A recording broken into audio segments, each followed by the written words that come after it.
This is CS1101 Lecture 6.2. We're going to be continuing the discussion of loops, and we're going to see some applications involving printing complex figures to the console.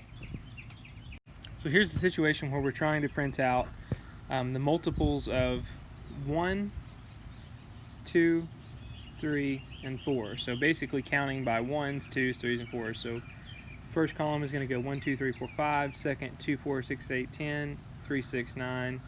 4, 8, 12. And on the right hand side we see code that could accomplish this. There's a problem here. This code is incredibly redundant. We are implementing the exact same loop followed by the exact same final line, and the only thing that changes in each of these to accomplish this functionality is we are changing the multiplier. To print out the first line of the table, we execute this for loop statement. We initialize a variable j to the value 1. We're going to continue until j is greater than 5, and because this will be true anytime j is less than or equal to 5, so we stop when j is greater than 5.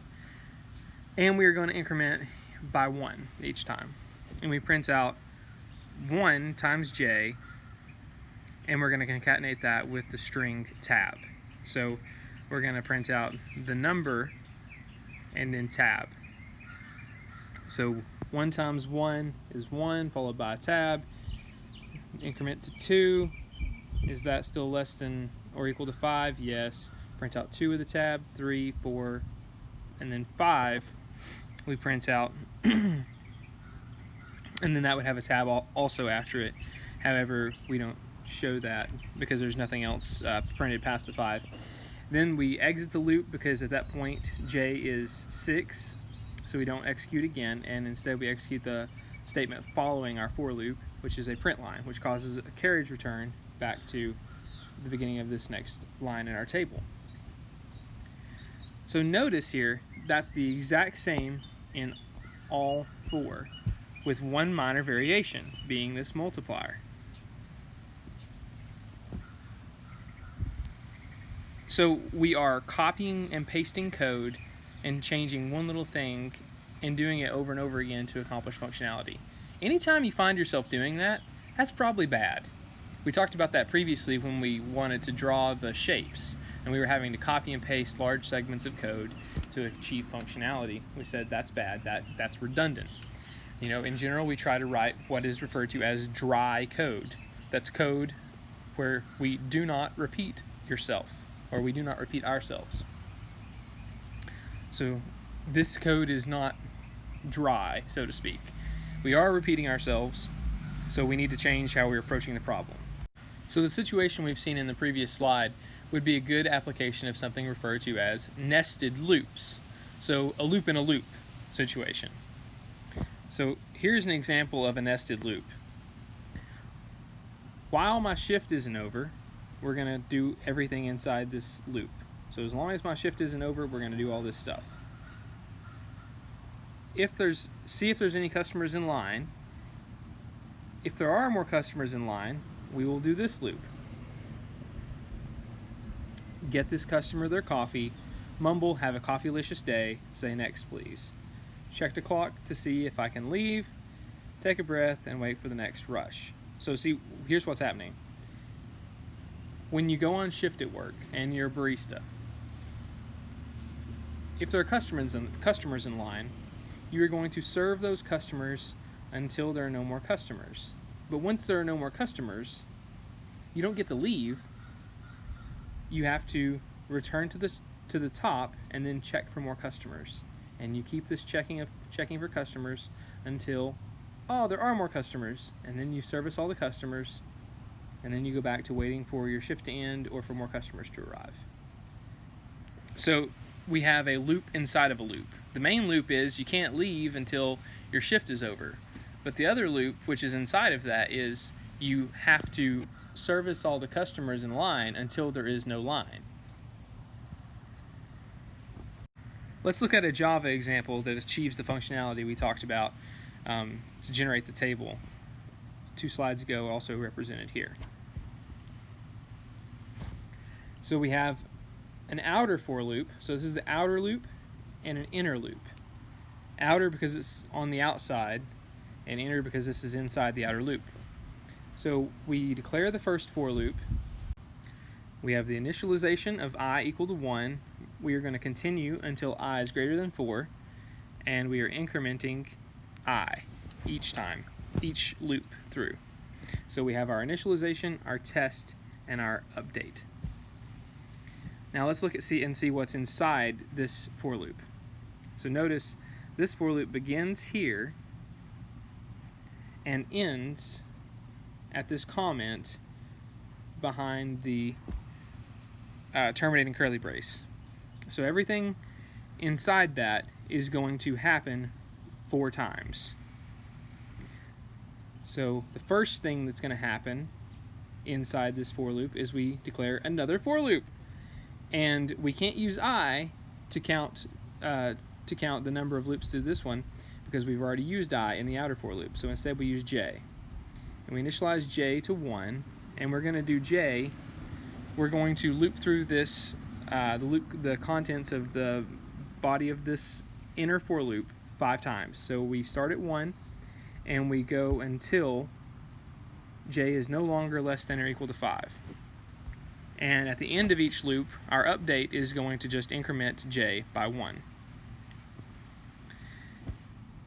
Each time this loop executes, we will print out I times J followed by tab. So let's trace this execution. First execution through, we initialize I to be 1. We test to see if 1 is less than -4. It is. So we begin the execution of the inner loop.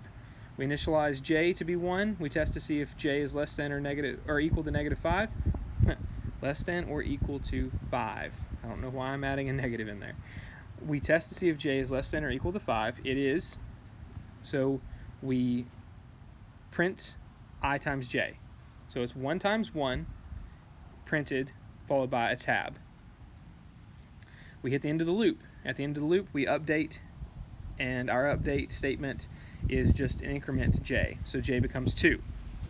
At this point, I times J will result in 2 because I is still 1 and J has been incremented to 2. So we print 2 followed by tab. We hit the end of the for loop. We update. J is now 3. We test to see if J is less than or equal to 5. It is. So we print I times J.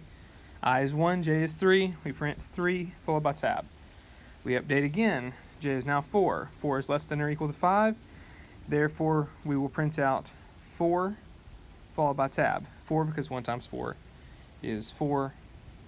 And then we increment. J is now 5. 5 is less than or equal to 5. So we will print I times J. I is 1, J is 5. We print 5 followed by tab. But now, when we increment J, J becomes 6. We test, and it turns out that 6 is, in fact, not less than or equal to 5. So we're not going to do the loop again. Our program pointer jumps to the statement immediately following the for loop, which is a print line statement, which causes a carriage return. Then we have finally finished the execution of our outer for loop. We will update. So I becomes 2. Is 2 less than or equal to 4? Yes, it is. So we go back to the first statement. We reinitialize J to be 1, and we begin to execute this loop again, only this time I has the value 2. So we multiply 2 times 1 is 2, 2 times 2 is 4, 2 times 3 is 6. So you see J is incrementing. J is now 4, so 2 times 4 is 8. J is now 5, 2 times 5 is 10. J is now 6. Oh wait, no. 6 is not less than or equal to 5. So we exit this inner for loop, which causes a carriage return due to this print line statement. And we increment I. 3 is still less than or equal to 4. So we start again. And that's how we get the next line and the next line. So our outer for loop is going to execute 4 times, and the inner for loop is going to execute 5 times. So all in all, we're going to do this inner operation 20 times, which makes sense because we printed out 20 numbers. So here's a mini exercise for you to make sure that you're understanding how loops in general work, for loops work, and also how nested loops execute. So take a moment, pause the video, and see if you can write down the output generated by this nested for loop.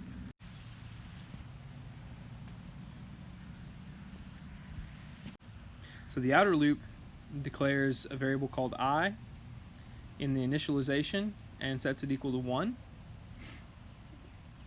Our test in the outer loop is going to be true as long as I is less than or equal to 6. And our update is going to be a unary pre-increment. So this is just going to be a increment by 1 operation at the end of each loop. Our inner loop is going to initialize a variable j to the value 1, and it is going to be true, or it will execute until j is no longer less than or equal to 10. And our update is going to simply increment j. Based on what we're seeing here, the outer loop is going to execute for all numbers 1 through 6, inclusive of 6. So it's going to execute 6 times.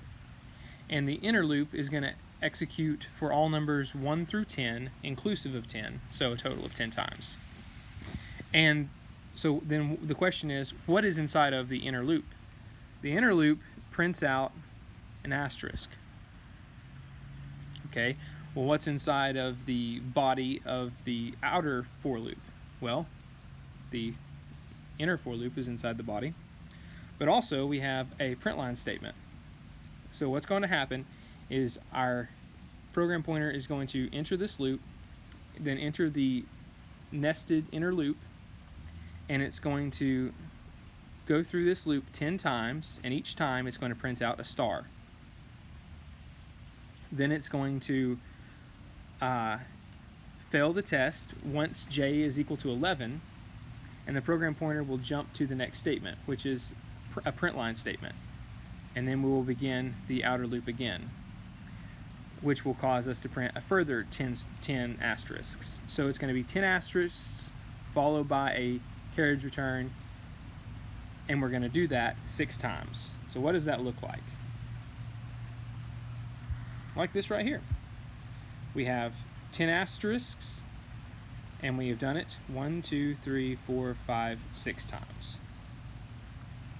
That was fun. Let's do another one. What's the output from this loop? Again, take a second, pause the video, see if you can write down what's going to be generated by this for loop.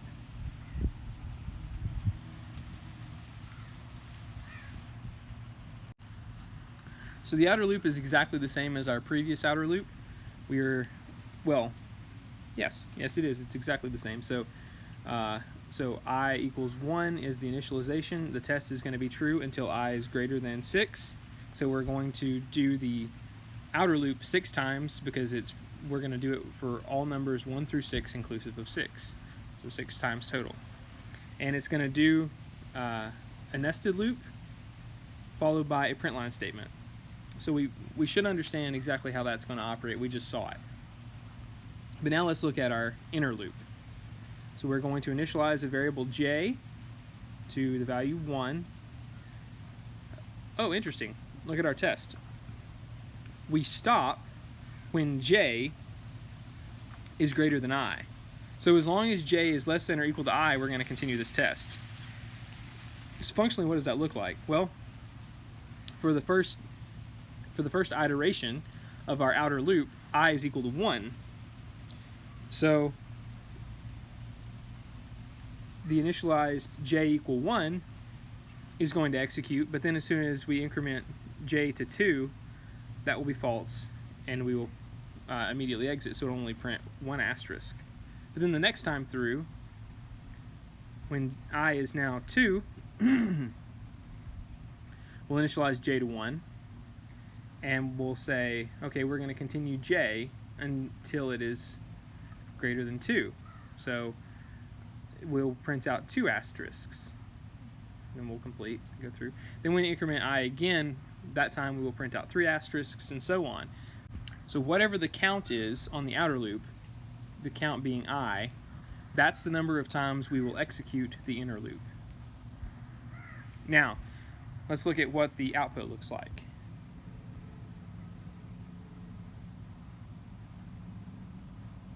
We have 1 star, followed by 2 stars, 3 stars, 4 stars, 5 stars, 6 stars. Hopefully you understand why without me telling you based on what we've talked about in this slide so far, but if not, when we initialize I to 1 in the first execution of this outer for loop, and then we test to see if 1 is less than or equal to -6, we then move to the first statement inside the for loop. The first statement is another for loop declaration where we generate another variable called j and initialize it to 1. And our test is going to be true as long as j is less than or equal to I. So this inner for loop is defined in a sort of dynamic way so that the count of the outer for loop affects the test of the inner for loop. So since the count is 1, we will only execute this inner for loop 1 time, which prints out 1 asterisk. Then we print out a print line statement, which moves the carriage return, which causes a carriage return, and we move the cursor to here. On the second time through, when I is now equal to 2, we will do the inner loop twice, then 3 times, 4 times.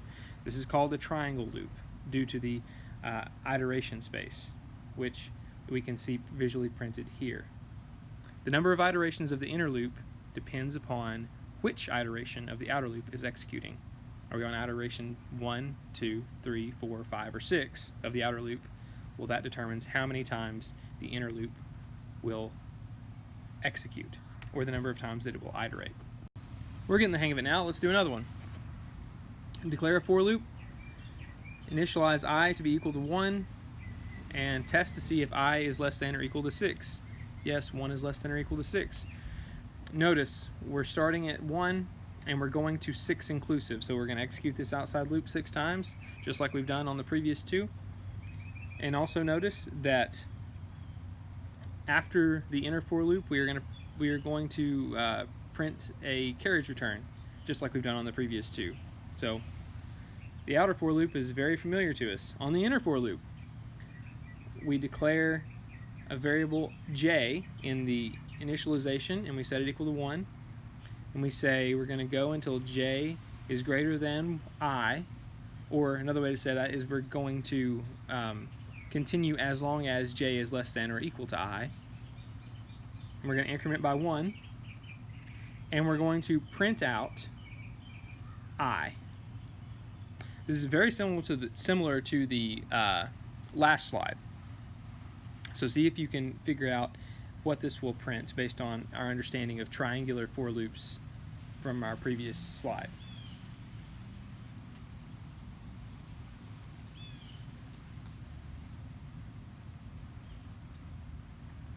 Yes, so the number of iterations on the inner loop is going to depend on which iteration we are in of the outer loop. So in iteration 1 of the outer loop, we will iterate once through the inner loop, printing out I.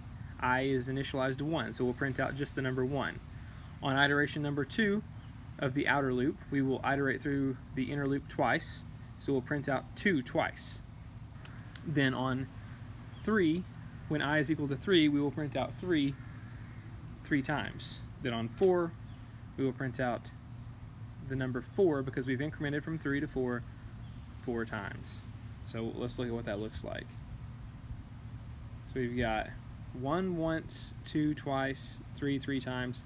And the reason is because consider this number is based on I. I is the iteration that we're currently in, right? I is the iteration we are currently in of the outer loop.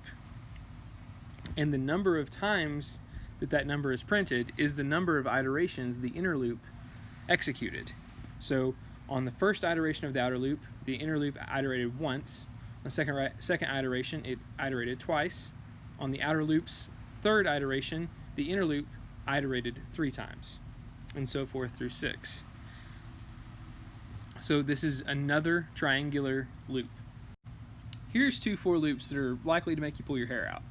Can you spot the reason that the first loop doesn't work right?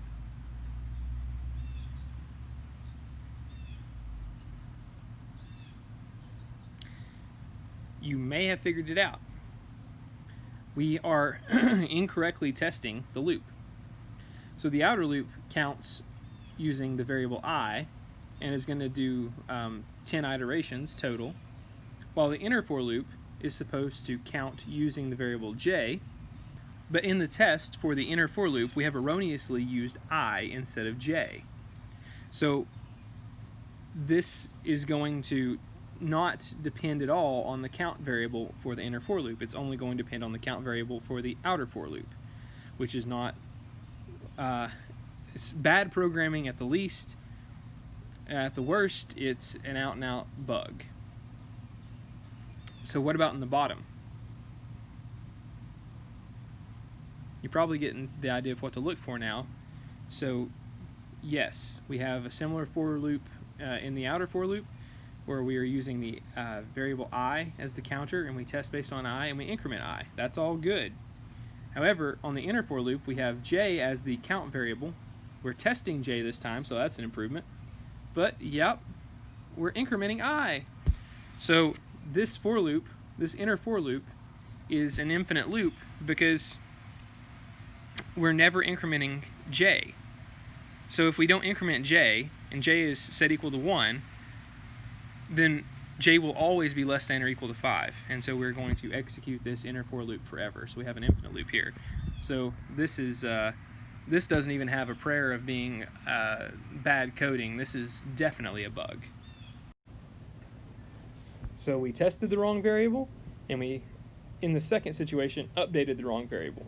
Make sure when you're dealing with nested for loops that you keep your count variables straight, that you don't wind up in a situation where you accidentally are using the outer loop's variables to test or increment in the inner loop. In general, I might recommend for better variables than just I and j. You know, these aren't very helpful, and it would be easy to make a mistake like this because honestly they look very similar. So maybe it would be better to describe this functionally. So if we were trying to draw some shape, it might be better to name them in such a way that we understand what the count is used for, and in that way we would probably be less likely to make this mistake where we mix up the variables on the inner and outer for loops. I've mentioned this previously, but here's a reminder. Anytime you write a for loop, it's best to write a comment that explains what it does conceptually. Not this. This loop repeats 10 times with I from 1 to 10. Yes, I can read that. I can see that you initialize I to 1 and that the test will be true until I is greater than 10. I can read that simply in the code. Same thing here with loop goes 5 times. Yep, I can see that initially just on glancing at the for loop declaration. What I want to know is, what did you intend it to do functionally? Not the mechanics of it, but functionally. These comments would be more functional. So in this situation, what we're doing is printing out the numbers 1, 2, 3, 4, 5 10 times on 10 separate lines. See, that's very helpful. Now I understand exactly what this is intended to accomplish, and if I want to dig into the implementation of it, I can. This is a good functional comment versus a not helpful mechanical comment on a loop. So now we've talked about loops a lot, but let's put some of our discussion into practice. Let's try to draw this mirror. That's what this is supposed to be anyway. This is supposed to be a mirror. So let's try to draw this using for loops. So first of all, let's think about this from a decomposition pseudocode perspective. So before we get into actually writing any Java program, let's think about it from a top level perspective and see if we can find functional pieces that are going to be related. That'll help us break it into loops and also methods. So a pseudocode or a program written in pseudocode is something that's more a mixture of English and Java than it is any actual programming language. It's just meant to capture the essence of the functionality of an algorithm. So, for instance, print 12 stars. For each of 5 lines, print a star, print 10 spaces, print a star, print 12 stars. This pseudocode algorithm would print the frame of stars, the square of stars you see on the right. Once we have conceptual pseudocode in place, then we will move to writing the actual Java to accomplish the functionality. Before we worry about the pseudocode on the left, let's look at the mirror on the right. When you go to program something, the first thing you need to do is understand the problem, understand the expectations that you've been given, and identify individual components. So see how this is going to decompose. This is what we're talking about when we say decompose the problem.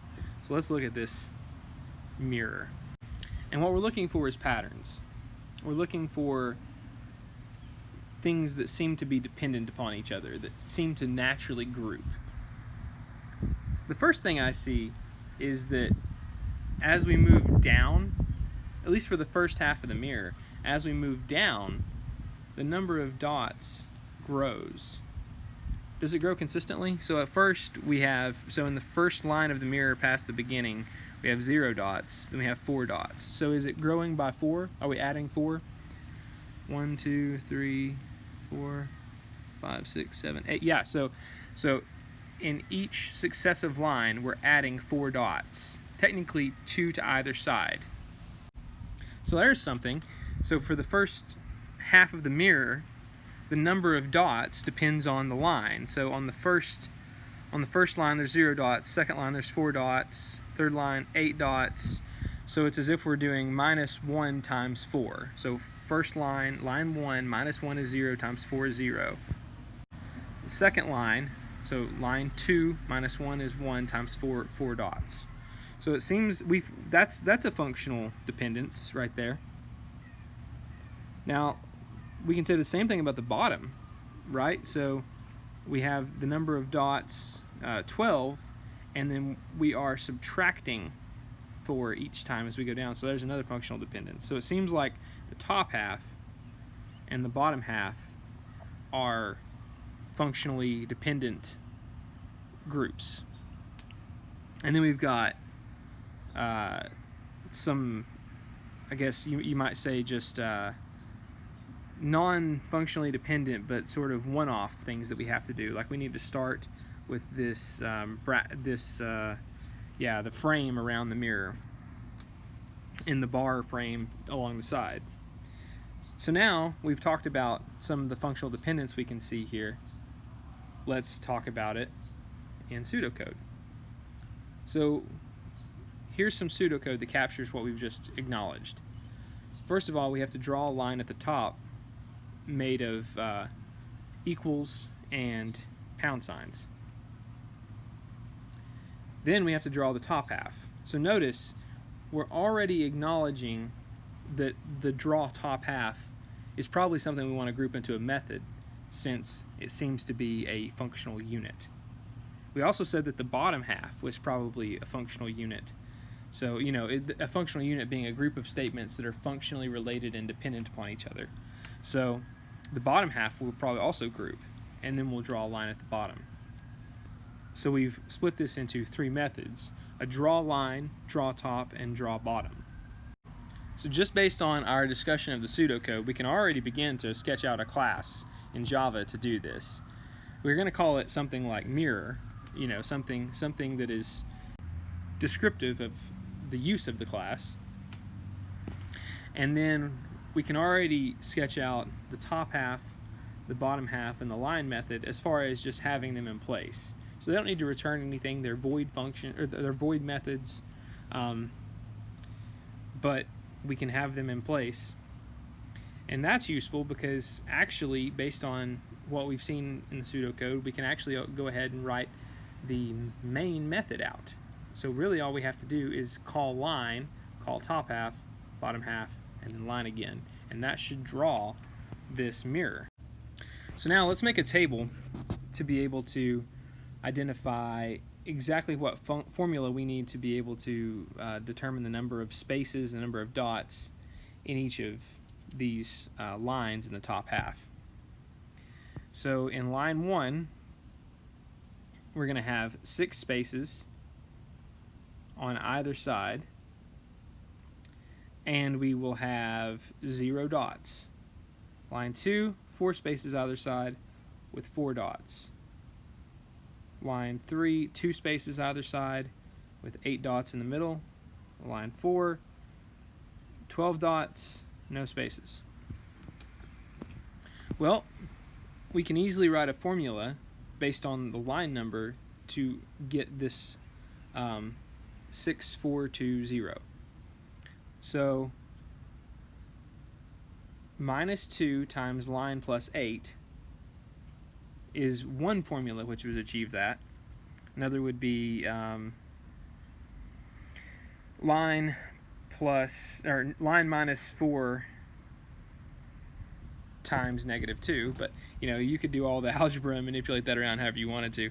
But the point is, when we see this 6420, which corresponds to line numbers 1, 2, 3, 4, you should realize that algebraically we can write some sort of formula to go from the line to the number of spaces necessary. Same thing is true of 0, 4, 8, 12.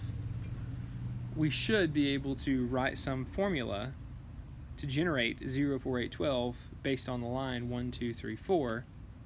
And in fact we can. We talked about that previously. 4 times line minus 4 is going to give you 0, 4, 8, 12. So here are the two formulas we're going to need. The first formula gives you the number of spaces you need in each line, while the second formula gives you the number of dots you need in each line. So as we move toward beginning to code this top half, it's important that you don't have the mindset that, okay, we've done the decomposition, we've split it into methods, now it's time to write all the code. That's not quite what we do. Once we've divided it into individual methods, now we have to consider the implementation of each of those individual methods. It may be that it would be best to write a method to handle printing one line, and we're able to use that method both here and here based on some parameter that we pass to it. Probably the line number that you're on, or the number of dots that should be used. So it's not just a situation where we decompose the problem at the top level and then everything else we throw caution to the wind and begin to code. No, we decompose the initial problem into components, then we look at those components and decompose those components into further pieces. This is what is called top-down programming. And what we want to be able to achieve is that we continue this process of decomposing each of these pieces until we are confident that we have decomposed them into their fundamental components and we've eliminated as much redundancy as possible, and we begin to code each of the individual components. The result is a program that is not redundant, readable, and works well. A further question to ask in this situation, since we are talking about loops, is are we going to need nested loops? And if so, where would we want to make use of these nested loops? So here's a partial solution for drawing the top half. We have the top half method, returns nothing, so it's void. We have a for loop declared, which, notice, our count variable is now called line. That's so much more descriptive, right? That's which line we're on. That's way better than just I or J, so good, I like that. So line equals 1, where our test is going to be line less than or equal to 4. Why? Because we want 1, 2, 3, 4 lines total, and then we are going to increment by 1 each time. So that's our update. So there's our initialization, our test, and our update for our for loop. Now, inside the for loop, what are we going to do these 4 times? Well, we're going to start by printing a bar. Then we're going to print spaces. And the number of spaces we print is going to be determined by which line we're on. So remember that formula we used from the previous slide to figure out how many spaces we needed to print? That's going to become part of our test if we need to continue the loop or not. So we initialize space to 1, and we're going to say we're going to print spaces until we are greater than that number of spaces that we generate based on our formula for number of spaces based on what line we're on. And we're going to increment by 1. So on the first line is 1, so -2 times 1 is -2 plus 8, 6. So we will print 6 spaces on the first line to the left of the greater than, or less than greater than. Then we print the less than greater than after the 6 spaces. Now it's time to print dots. Very similar to our spaces, we are going to have a for loop to print the number of dots we need. And this number of dots that we need is based on also which line we're on. So we're going to print 4 times 1 minus 4 dots. So 0 dots on this first line. So this test will fail on the very first loop. So we initialize dot to 1, line is 1. Is 1 less than or equal to 0? No. So we don't print any dots. Then we print the second less than greater than. And we print the same 6 spaces again. Notice we've copy and pasted code. This code is precisely the same as this code. Redundancy alarm. It's not good. We don't want to do that. So probably we'll have to fix that at some point, and then we're going to print another bar. So we're going to take an aside at this point just to firm up some understandings on for loops before we continue to move forward. But we will pick this example back up in the next lecture. As promised, here's the aside.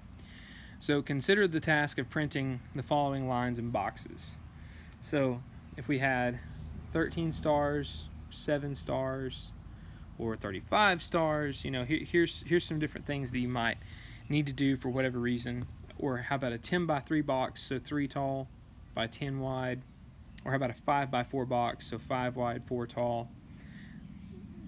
Think about how you might go about doing this for a second. Perhaps you might go about it in this way. You might create a method called line of 13, and this method will print out a line of length 13, so 13 asterisks. Line of 7 prints out 7 asterisks. Line of 35 prints out 35 asterisks, so forth. Maybe you could do that. Maybe you make a method that prints out a box of 10 by 3 or box 5 by 4. That would work, and it would be nice because anytime you wanted to print out a box that was 10 by 3, you could, or 5 by 4, you could. But is it redundant? Well, it kind of looks like it, because if you look inside these methods, the only difference in the code is really the test. The test changes a little bit, you know?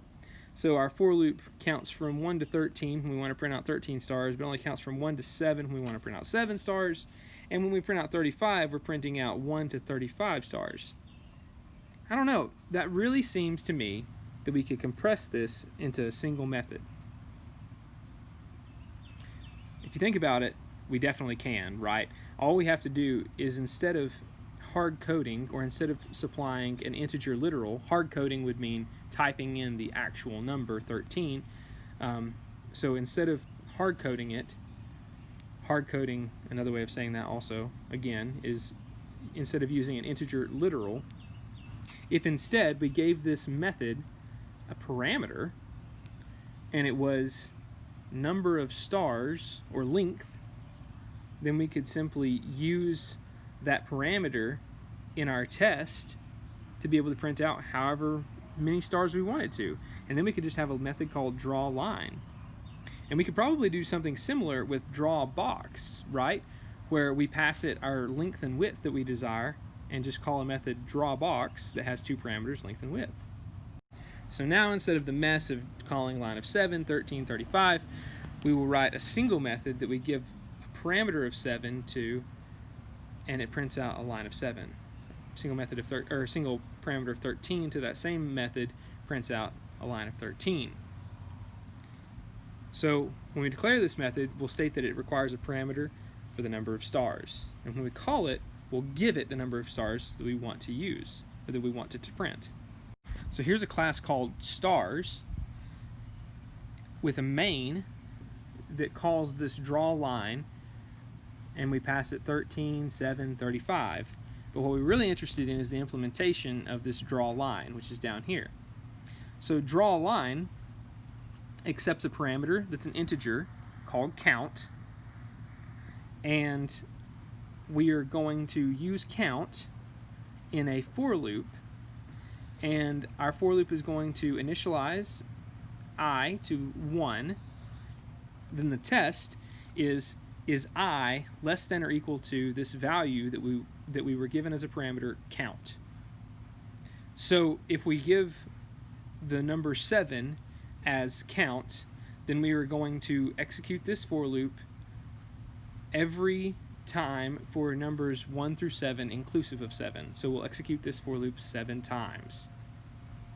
Remember, we know that it's going to be for every number 1 through 7 because we're incrementing by 1 each time. If we were counting by 2s, then it would be for every 1, 3, 5, 7 with I less than or equal to count. But we're counting by 1s, so it's for every number 1 through 7, we are going to do this loop once, so we're going to do it 7 times. Then we finish with a print line statement, which gives us a carriage return. Hopefully that makes sense. If it doesn't, play around with it. Code this into Java, and it'll work. You can print out as many lines of variable length as you want, and you can play with it until you understand why this works. Here's a method very similar we would use to draw the box. So we have draw box, and we have a parameter for the width and the height. Notice we're going to make use of our draw line. So the box starts with a line which has a length equal to the width of the box. Then we are going to draw the sides of the box, which is going to be the height minus 2, right, because we have 2 lines which take up 2 of the height. So then our height minus 2 is the number of times that we need to draw 1 star followed by the width minus 2 followed by 1 star. So the way we would execute this and we would implement it in Java is have the line number, so line 1, and we're going to do this for height minus 2 times, and we're going to increment by 1 each time. And what we are going to do inside this loop is print out 1 star followed by a loop that prints out 1 to width minus 2 spaces followed by a star. Making it concrete, line equals 1 is 1 less than or equal to height. Let's just do height equals 3. So we have 1 line on the top, 1 line on the bottom, so the middle height then is height minus 2, which is 1. Is 1 less than or equal to 1? Yes, it is. So we will print a star. Then we will iterate through this inner loop width minus 2 times. Why width minus 2? Because we're going to have a star on either side on the ends of the box. So we have a width of 10, but 2 of the width is taken up by stars, so then we have 10 minus 2, 8 spaces in the middle. So we will do 8 iterations of this inner loop to print out 8 spaces, and then we terminate it with a star at the end. Then we draw another line at the bottom, and this is our method to print out a box of any given width and height in asterisks.